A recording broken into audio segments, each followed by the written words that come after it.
The Dark Legacy of Empire: Why the British royal family remains one of the most controversial institutions in modern history. Throughout modern history, few institutions have maintained as much global influence and mystery as the British royal family. Often portrayed as symbols of tradition, diplomacy, and British unity, the monarchy also represents a darker legacy, one deeply intertwined with centuries of colonialism, exploitation, racism, and systemic violence. When examined through the lens of world history, the British royals are not merely ceremonial figures, but beneficiaries, and in many cases, architects, of global suffering. Empire built on blood: their colonial legacy. The British Empire, at its height, controlled nearly a quarter of the world's landmass and ruled over more than 400 million people.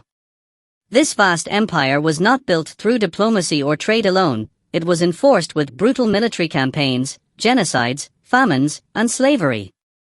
And the monarchs at the helm were not distant observers, they were directly complicit. Examples of British imperial atrocities.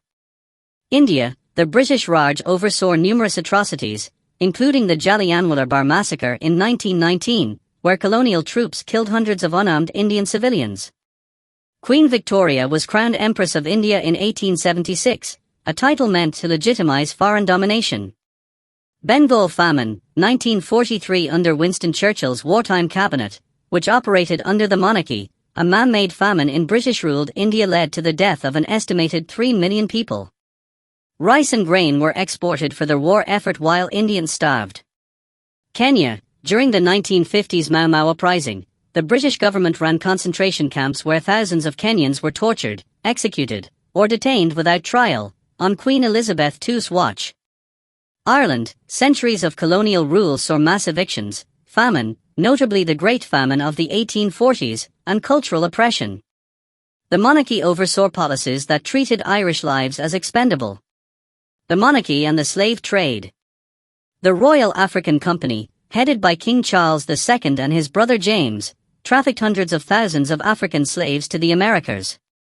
The Crown's direct profit from human suffering laid the foundations for British wealth. Slavery wasn't just tolerated, it was royally endorsed and monetized. Even after the abolition of the slave trade in 1807, slave owners, not the enslaved, were compensated by the British government. This compensation was so large it wasn't paid off until 2015, meaning British taxpayers, some descended from slaves, were still paying off their ancestors' chains. The modern hypocrisy. While the royal family today is largely symbolic, it remains a monument to empire, still funded by taxpayer money, and immune to accountability. With over $28 billion in assets, the British Crown is one of the wealthiest landowners in the world.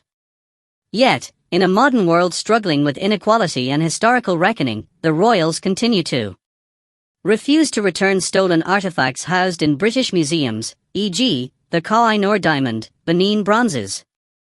Sidestep formal apologies for colonial crimes, instead offering vague statements of regret. Profit from land, investments, and privileges rooted in exploitation. Monarchy and racism. The royal family has also been embroiled in accusations of racism, particularly highlighted during Prince Harry and Meghan Markle's departure.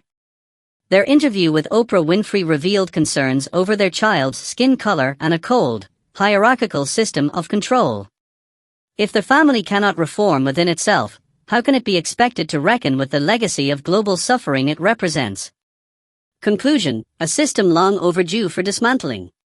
While the British monarchy may charm the public with pomp, pageantry, and royal weddings, its legacy is not merely one of tradition, it is one of pain, conquest, and stolen futures.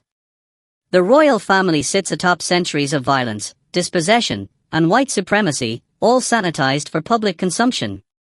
If we are serious about historical justice, the world must stop treating the British monarchy as a quaint relic of the past, and start holding it accountable for its very real and enduring consequences.